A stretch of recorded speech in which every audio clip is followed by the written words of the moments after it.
Primeiro, eu acho que a gente precisa parar e se perguntar, independente da lógica, porque quando nós ouvimos cada um dos representantes de cada um dos setores, todos têm uma lógica interna, intrínseca. Mas a coisa que salta aos olhos é que a mistura destas lógicas, naquilo que alguns sugerem que poderia resolver os problemas da determinação do preço do frete de maneira justa, que seria uma espécie de livre mercado pleno, não deu certo. Isso é inegável. Quer dizer, porque isso nos levou a uma paralisação, que obviamente foi uma paralisação numa situação dramática, limite. Nenhum dos caminhoneiros queria fazer a paralisação, os caminhoneiros têm prejuízos e grandes para fazer uma paralisação como essa. Então nós caímos neste impasse, porque, de um lado, houve uma explosão de preço dos combustíveis, geradas por uma visão de política de preço na Petrobras, que, do meu ponto de vista, é um erro estratégico enorme. Os combustíveis, num país que é autossuficiente em petróleo, devem ter seus preços regulados, deve-se utilizar esta vantagem competitiva para incentivar o crescimento do país. E, obviamente, que existem, sim, tabelas, valores mínimos, mercados. Vamos começar por algo, eu não vou poder entrar em cada um dos setores, que a gente também tem a obrigação aqui de tentar sintetizar, mas a soja é uma commodity internacional. É uma tabela de preços internacional. E aí nós aqui, para ter uma tabela mínima de fretes, gera uma urticária enorme. Não, tem que ser tudo livre mercado, tudo livre, livre, livre. Não. Como é que a soja consegue um oligopólio global para determinar um preço único para o mundo? Então, eu acho que a gente tem que ir devagar com essas teses assim de um ultraliberalismo, que isso não é real na vida real das pessoas. Quer dizer, os mercados têm um conjunto de imperfeições, e isso é mais antigo que a humanidade, que quando o mercado fica totalmente livre, os mais fortes impõem condições aos mais fracos. Por isso é que surgiu, dentro da democracia, o Estado para criar mecanismos de proteção. E esses mecanismos de proteção são altamente necessários, positivos e garantem equilíbrio, paz social, porque as coisas não são só preço e faturamento. Quanto custou a paralisação para o Brasil? Mais de 100 bilhões, dizem alguns. Quem vai pagar esse prejuízo? Os arautos do livre mercado, porque o livre mercado, esse que alguns estão tentando voltar, rechaçando a medida provisória, é o que estava operando até dar essa crise toda. Só que esse livre mercado, ele foi gerando, imprensando o caminhoneiro, imprensando a empresa de transporte, que, por exemplo, né, doutor André, eu não sou, obviamente, eu não sou um especialista no mundo da trading, nem no mundo da soja, porque um deputado é um generalista, né? Agora, como é que é isso? A gente vai lá e vende lá na frente, impõe o preço da soja e depois vem vindo aqui para baixo, e até se usou uma frase, né, tem que ir acomodando o custo. Mas como é que é o negócio? Quando chega no caminhoneiro, como é que foi o acomodamento do custo no caminhoneiro? Sobra para ele. É trabalhar 70, 80 horas?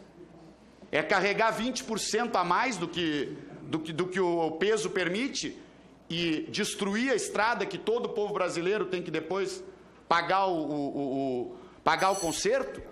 Então, tem que haver regulação. Tem que haver regulação. Vamos cair na real, gente. E essa regulação, ela é uma regulação moderadíssima. É a definição, preço mínimo. É como se eu dissesse, no Brasil hoje tem 14 milhões de desempregados. Eu vou revogar o salário mínimo para poder contratar 6 milhões de pessoas a R$500? Óbvio que não. Eu preciso resolver por outra forma. Então, quando se fala em preço mínimo, o preço mínimo é para garantir um mínimo de equilíbrio em todo esse mercado. Aí vem uma série de variáveis. Obviamente, eu não vou poder me tornar um especialista em transporte nesse período. Tem o caminhão graneleiro, carrega tantos quilos, tem a carga refrigerada, tem a estrada tal. Bom, esse é o papel da NTT. O nosso papel é que vamos cair na real. Nosso relator está aqui, ele vai apresentar o relatório. Eu tenho posição, eu sou a favor da tabela de preços mínimos. A minha posição está definida. Agora, porque o nosso papel, que está escrito na medida provisória, é terá ou não terá uma tabela de preços mínimos. Por exemplo, quando se ouve um argumento que com a tabela, eu não estou dizendo, eu não conheço tecnicamente a tabela, é a NTT que tem que fazer a tabela. Ouvindo vocês todos os setores, terçando argumentos, colocando dados, mediando situações, a primeira tabela pode ter que sofrer correções, não há dúvida disso. Agora, o que é uma pergunta para mim assim, óbvia? Quer dizer, como é que não tem condição de definir um preço mínimo? A gente tem que definir um preço de uma passagem de ônibus numa cidade. Tem que calcular quanto custa um ônibus, quanto custa o pneu, quanto custa o salário do motorista, quanto custa isso. Senão nós vamos dizer o seguinte, larga os ônibus aí andando pela cidade, cada um embarca no ônibus que quiser. Não, é regulado aquele sistema. Ninguém está querendo esta regulação para o setor de transporte. O que se quer aqui é a chamada regulação mínima dos mínimos, que é este valor. Bom, a partir deste valor, obviamente, vão ocorrer negociações e um argumento que eu quero contestar também é esse. Olha, subiu 140%. Mas só um pouquinho. Das duas, uma. Ou antes havia uma hiperexploração do trabalho do caminhoneiro, ou agora há um hiperlucro de quem está transportando. Pelo que a gente sente e sabe de movimentos sociais, quando surge um movimento como esse, é porque o caminhoneiro estava muito mal. Senão ele não iria para a paralisação. Então, se tem coisa subindo 150%, é porque antes havia uma hiperexploração de preço nesse componente, mostrando esta imperfeição do mercado, deste mercado, que não é um mercado pleno de concorrência, me desculpe. Ninguém vai me convencer, evidente que tem, não é um só embarcador, não é uma só trading.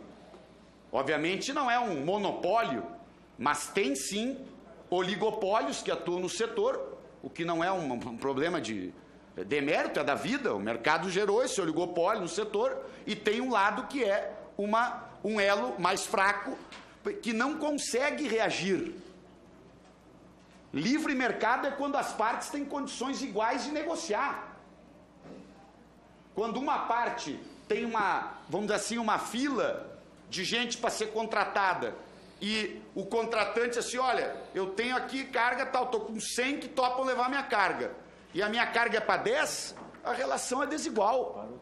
Então, esta proteção mínima vai garantir, aí sim, uma reacomodação deste mercado, e todos disseram na mesa, o Brasil não quer, não pode, e tem que fazer de tudo nesta negociação para não gerar a situação de uma nova paralisação que deu esse prejuízo enorme. Agora, a minha solidariedade aos caminhoneiros.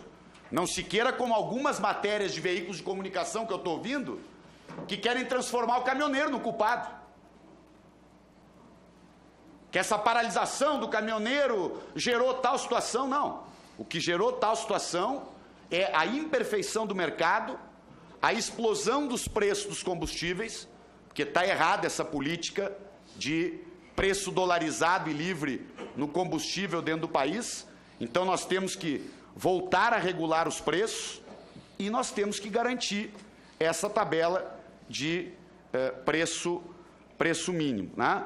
Para terminar com este aviltamento, né, que ocorreu neste último período e que nos levou a esta situação difícil. Então, com todo equilíbrio, com toda tranquilidade, com toda a negociação que vamos fazer, mas para mim, eu deixo uma posição clara, a tabela de preços mínimos, ela tem que continuar existindo para contribuir com os ajustes e regulações. Evidente, nós ouvimos aqui muitas coisas sobre o agronegócio, que é importantíssimo para a economia brasileira, temos que apoiá-lo. Ouvimos o sistema de transporte, temos que apoiá-lo.